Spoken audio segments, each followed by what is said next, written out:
Cierra los ojos, cierra los ojos, cierra los ojos, cierra los ojos. Si escuchas que alguien se acerca, no temas. Todo estará bien.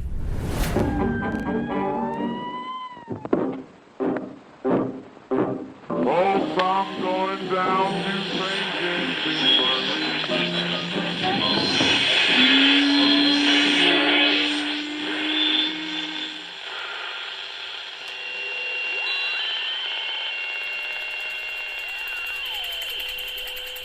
Estás escuchando Crónica Lunares, el lugar donde entra por tus oídos.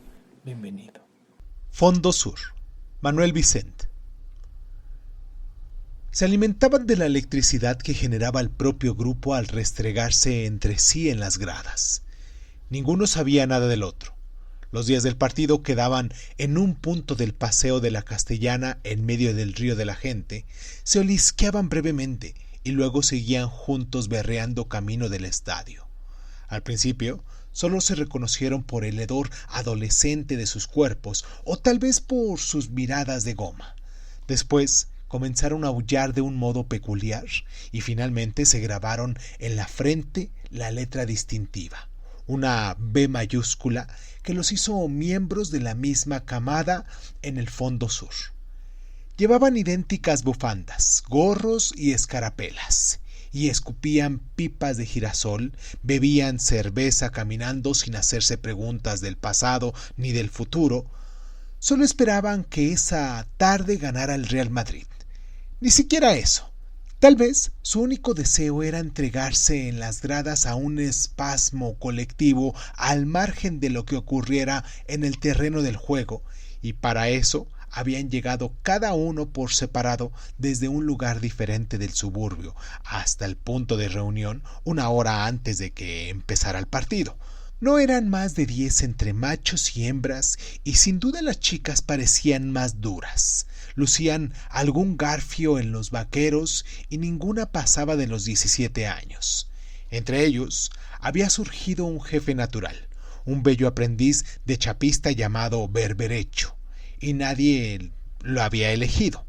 Pero todo el grupo de forma instintiva lo acató desde aquel día en el que el muchacho le aplastó el cráneo a un viejo bujarrón que aprovechaba las olas y avalanchas que se producían en las gradas del Fondo Sur para sobar de modo voluptuoso a algunos camaradas. Aparte de eso, el guapo Berberecho podía aportar un mérito especial. El presidente del Real Madrid le había posado una mano en el hombro en plan amigable, y eso era como una consagración, cosa que sucedió en medio de una aglomeración de hinchas al pie del autobús que recogía a los jugadores en el aeropuerto de Barajas. Otra causa de su poder era que mantenía a raya a sus chicas. Durante los entrenamientos en la ciudad deportiva, cada una de ellas, por su lado, podía soltar grititos de histeria cuando las piernas aceitadas de Michel o de Zamorano pasaban muy cerca. Pero en el grupo no permitirían querencias amorosas. Entre ellos el sexo no existía. Ante la victoria del equipo, sus cuerpos se fregaban en intensos abrazos e incluso podían cabalgarse unos a otros simulando fugacísimas cópulas en el instante de un gol decisivo, como hacían los jugadores en el césped. Semejante frotación nunca derivaba en una carga erótica, sino solo en una sucesión de rugidos absolutamente puros e idénticos, y esa era la única energía, ya que el grupo tenía sus carnes de búfalo hermandadas. Por eso el guapo Berberecho se arrojó contra el cráneo de aquel bujarrón con la ferocidad ciega del que defiende una ley fundamental de la banda, y eso no lo acababa de entender el juez en el momento del juicio. «Veamos, relate usted los hechos», le dijo el juez a Berberecho. «No se puede ir al fútbol a hacer el guarro», explicó Berberecho al pie del estrado dando doctrina. «¿Qué significa hacer el guarro?» El tipo era un viejo, Llevaba una peluca colorada. Cuando vi que ese sujeto primero me tocaba el culo sin venir a cuento y después me dio un beso en la boca, solo porque el Laudrup había marcado un gol, me mosqueé muchísimo. ¿Y qué pasó luego?, insistió el juez. Le di un puñetazo nada más, contestó el jovenzuelo. ¿Nada más? Bueno, sí, le arranqué la peluca y le di otro poco en la cresta pelada. ¿Con el palo de la bandera? No, con el puño. ¿Y cómo se explica que ese señor llegara al hospital con el cráneo abierto? No lo sé. Nosotros no queremos sexo. Solo nos reproducimos gritando. Con eso tenemos bastante para llegar a la inmortalidad. Yo no tengo la culpa de ser tan guapo, dijo Berberecho pavoneándose. No quedó demostrado que el muchacho fuera el causante directo de la herida, y puesto que aún no había cumplido la mayoría de edad, el juez lo dejó suelto de nuevo en plena calle, pero este lance judicial creó una aureola en torno al cabecilla Berberecho. Si bien lo que más admiraba de él, su cuadrilla, era que siempre llevaba un puñado de entradas falsificadas que repartiría entre los que tenían la señal distintiva en la frente, de modo que bastaba con que moviera una ceja o escupiera por una muela para que los suyos, siguiendo esa contraseña, cerraran filas o se abrieran en un ángulo sobre el asfalto camino del estadio. No se conocían de nada. Tampoco sus pequeñas hazañas contra el Código Penal les habían unido hasta entonces. Cada uno por separado, en un lugar distinto del extrarradio, solía tener algún encuentro con la policía, o había experimentado el tedio final de preceder al estadio de huevos o de ovarios junto a un muro de cemento, en el terraplén de cualquier paso a nivel o en el mugriento vestíbulo del instituto. Berberecho era aprendiz de chapista. Otro estudiaba informática. Otro repartía telepizzas. Otro no era nada. Otro llevaba la cabeza rapada. Una había sido novia de un atracador callejero. Otra era cajera de un supermercado. Otra solía pintarse la boca reflejándose en el tubo de escape de las motos de la gran cilindrada antes de bailar el rock.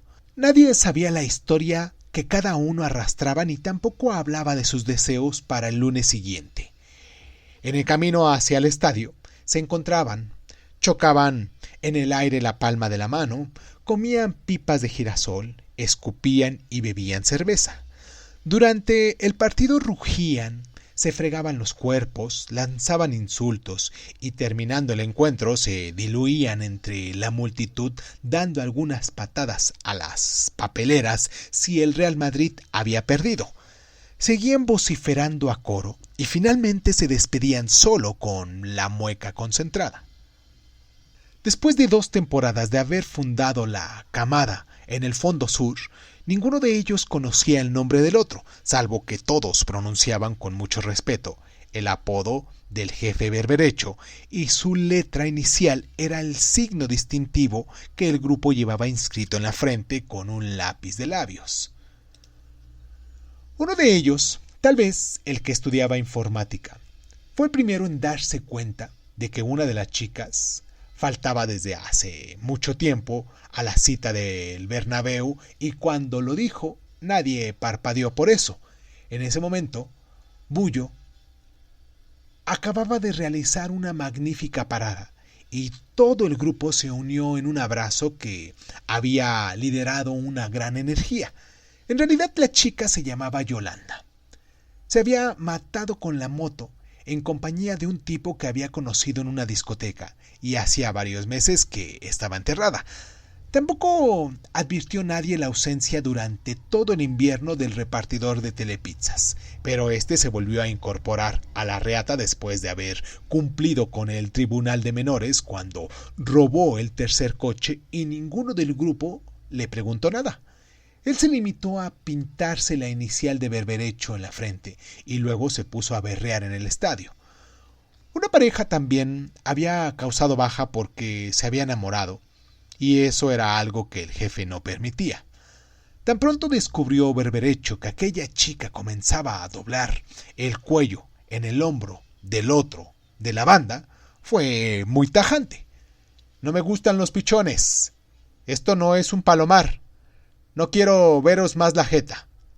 Lo dijo con gran autoridad, sin escupir siquiera, y la pareja de tórtolos se esfumó para aparearse durante un tiempo. Pero otros hinchas adolescentes muy similares iban sustituyendo a los que causaban baja por muerte, cárcel, sexo, amor o cansancio, y nadie era capaz de distinguir a los hinchas antiguos de los nuevos. Sus berridos eran idénticos, tenían el mismo cuerpo, clían igual, llevaban los mismos granos en la cara, la pelusilla del bigote, y exhibían las mismas escarapelas, gorros y bufandas. También la marca en la frente se pasaba uno a otros. Solo Berberecho no se repetía nunca. Un recién llegado a la cuadrilla, que iba de punky claveteado, se atrevió a expresar sus dudas a los demás mientras accedía al estadio con una entrada falsificada en el último partido de la temporada. ¿Y ese por qué manda? Porque un día logró invitar a Zamorano a una ración de berberechos. ¿Y solo por eso es el jefe?, insistió el punky, apartando el imperdible que tenía engarzado en la nariz para que se entendiera bien. También se fajó a una bujarra. Ha roto 5 escaparates y se ha empatado con un guardia a caballo. Además de todo eso, lo han absuelto en un juicio. ¿Y por qué delito? Un tipo con peluquín le metió la lengua en la boca después de que Laudrup marcara un golazo y Berberecho se mosqueó. ¿Está prohibido besarse?, preguntó el punky, atusándose la cresta color cereza.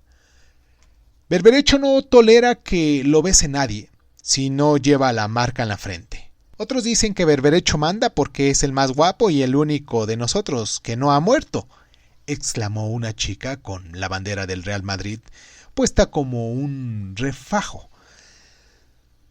¿Tú también has muerto alguna vez? Sí, alguna vez, contestó ella entre aullidos del público que saludaba a la salida del Real Madrid al terreno del juego.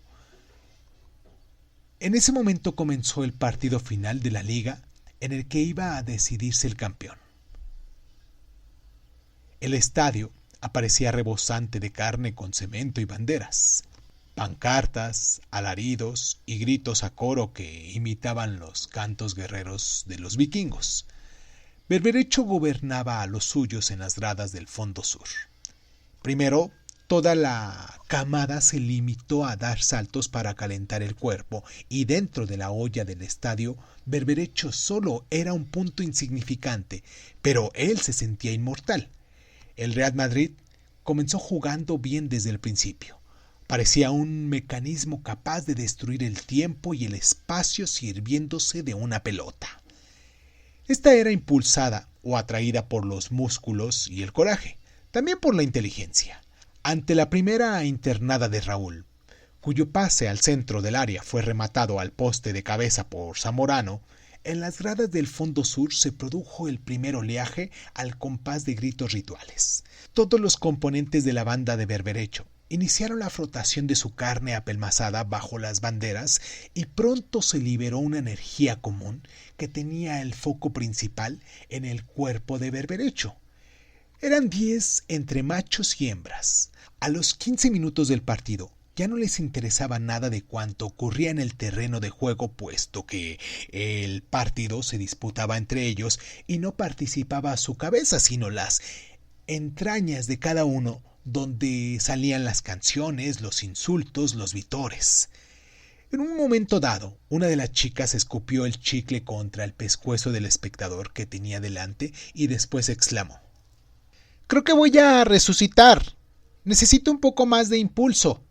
«Vamos, hay que ayudarla», gritó Berberecho, haciendo oír claramente su voz de mando en medio de los rugidos del público. ¡Ahora! ¡Ahora!, volvió a exclamar la chica. En ese instante el árbitro pitó un penalti a favor del Real Madrid e iba a ejecutarlo Michel, pero eso no tenía nada que ver con el éxtasis que estaba experimentando en las gradas de pie aquella adolescente sin nombre conocido. Cuando Michel ejecutó el castigo, un enorme rugido acompañó al gol e, impulsado por el sonido terrible de los espectadores del grupo de berberecho, chicos y chicas, comenzó a copular contra la grupa del adolescente que había pedido ayuda, y los 10 formaron brevemente una sola carne de la que salía una extraña energía que no era erótica sino espiritual, capaz de resucitar a los muertos. Esa carga entraba y salía de cada cuerpo mientras el partido avanzaba. ¡Ahora a mí!, gritó otra chica. ¡Vamos!, mandó Berberecho. En el último partido de la temporada, el tipo del peluquín rojo había vuelto al estadio en busca de amor y ahora avanzaba a Mavisca por medio del campo sorteando las tarrascadas del enemigo, y cuando estaba a punto de entrar en el área de la compulsión de la olla, fue creciendo hasta producir una avalancha en el fondo sur. En medio del oleaje de las gradas se acercaba a la pandilla de Berberecho el tipo del peluquín rojo. Se acercaba sonriendo a medida de que la multitud de adolescentes lo apretujaba. En ese instante, Amavisca marcó el segundo gol del partido y hubo 2 cañonazos seguidos, el que había lanzado el jugador con la izquierda y el que salió de la garganta de todo el estadio. Bajo esta doble explosión, la otra chica fue cabalgada con una velocidad matemática por cada uno de la pandilla hasta que ella gritó llena de felicidad que ya tenía suficiente energía para vivir toda la semana olvidando que existía. Una nueva avalancha acercó al hombre del peluquín rojo un poco más. Durante 2 temporadas, todos los elementos del grupo de Berberecho se alimentaron de la electricidad que generaban sus cuerpos al frotarse en las gradas, pero ellos no conocían los nombres de sus compañeros ni la parte de la ciudad de donde procedían. El jefe tampoco podía decir nada acerca de aquel camarada que repartía pizzas o del otro que estudiaba informática, ni se había preocupado por el paradero de la cajera del supermercado, ni sabía que una de las chicas se había matado y que el otro estaba en la cárcel. Los miembros de la pandilla se habían renovado, o tal vez eran los mismos, únicos o distintos, y él repartía entradas falsificadas a los nuevos que iban llegando con la inicial en la frente, hasta el lugar de reunión 1 hora antes de que comenzara el partido. Pero ahora el final de la liga estaba a punto de dispersar el grupo hasta después del verano. Ganaba el Real Madrid por 2-0. Hacia la mitad de la segunda parte fue cuando se produjo el altercado en el fondo sur. Se veían policías corriendo por los pasillos, otros estaban parapetados contra la valla. La agresión se realizó mientras Zamorano lanzaba una falta directamente a puerta. La pelota entró por el ángulo y mientras sus camaradas se fundían en un abrazo dentro del júbilo, Berberecho sintió que algo parecido a una lengua de fuego le entraba también entre 2 costillas. Cayó con la camisa ensangrentada y los gritos de horror se confundieron por un momento con los alaridos que el gol había creado. Junto al cuerpo exangüe permanecía el tipo del peluquín rojo sonriendo. Berberecho falleció de ese navajazo, ya que la hoja del cuchillo no era de la misma sustancia inmortal que el grito engendrado por la victoria. Cuando el fiambre de Berberecho fue bajado por los camilleros, el tipo del peluquín mandó detener la camilla y le estampó un prolongado beso en los labios. El tipo llevaba una señal determinada en la frente, pero la navaja que estaba tirada en la grada no tenía huellas ni marca alguna.